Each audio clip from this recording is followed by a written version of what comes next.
L'ego n'est pas ton ennemi juré. Il ne peut pas l'être parce qu'il n'existe pas en tant qu'entité autonome. Ce n'est pas une chose à combattre, mais un processus, un mécanisme de protection qui s'est mis en place pour assurer la survie de l'individuation. Ce processus agit comme un filtre qui trie, catégorise et interprète l'expérience en fonction de ce qu'il croit être nécessaire pour te protéger. Rejeter l'ego, c'est tenter de l'éliminer alors qu'il n'existe pas. C'est entrer dans une lutte intérieure contre une partie de toi qui n'a jamais été une menace. C'est un combat qui nourrit l'illusion de séparation. Au lieu de favoriser l'acceptation et l'abandon, qui sont pourtant les clés d'une véritable libération.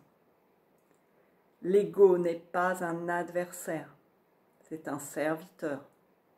Il cherche simplement à préserver ce que tu crois être. Cette identité, construite à partir de mémoire, d'expérience et de conditionnement.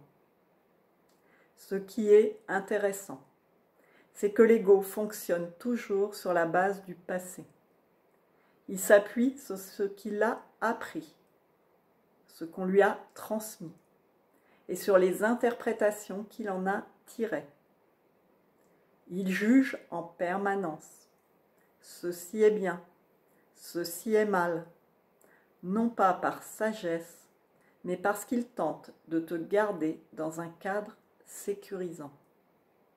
Il t'oriente en fonction d'un ensemble de règles intériorisées, parfois obsolètes, parfois en contradiction avec la personne que tu es aujourd'hui. Pour accomplir cette mission de protection, il a dû rejeter certaines parties de toi, les classant comme dangereuses ou inacceptables.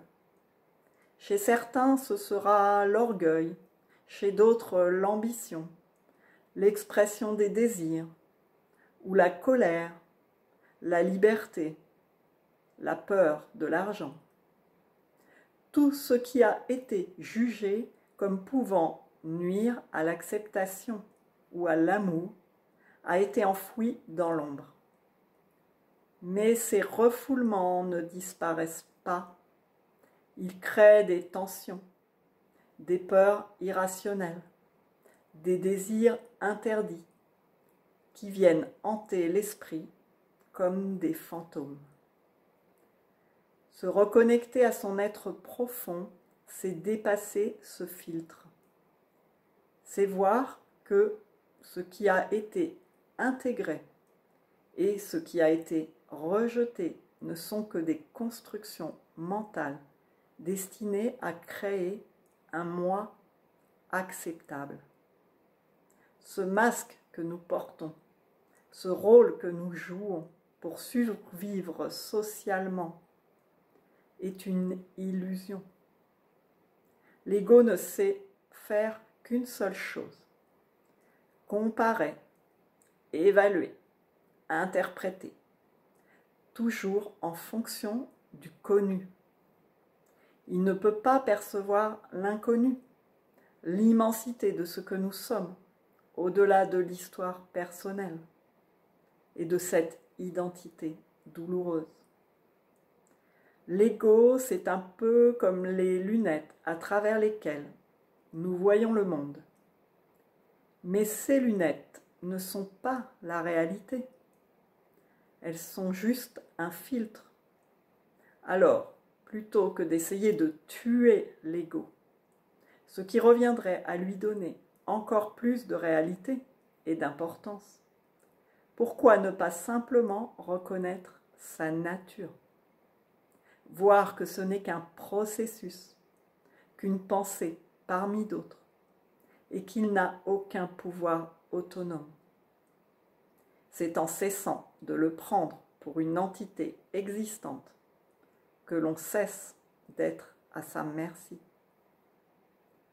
On lit souvent qu'il faut se débarrasser de l'ego, comme si c'était un ennemi à abattre. Mais si tu regardes attentivement ton expérience directe, tu constateras qu'il n'y a rien à tuer. Il n'y a qu'une croyance en un moi qui devrait faire disparaître une autre partie de lui-même. Mais qui veut tuer l'ego, sinon encore une pensée de l'ego?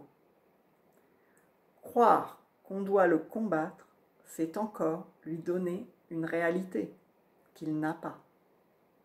Alors, plutôt que d'entrer en guerre contre lui, pourquoi ne pas l'accueillir? Voir son jeu, comprendre son fonctionnement et ne plus s'y identifier. Il est juste là pour te protéger avec des stratégies qui sont parfois souffrantes. C'est ainsi, quand tu l'as reconnu, que l'espace s'ouvre, que la clarté se fait et que la vie peut être vécue sans cette lutte intérieure inutile.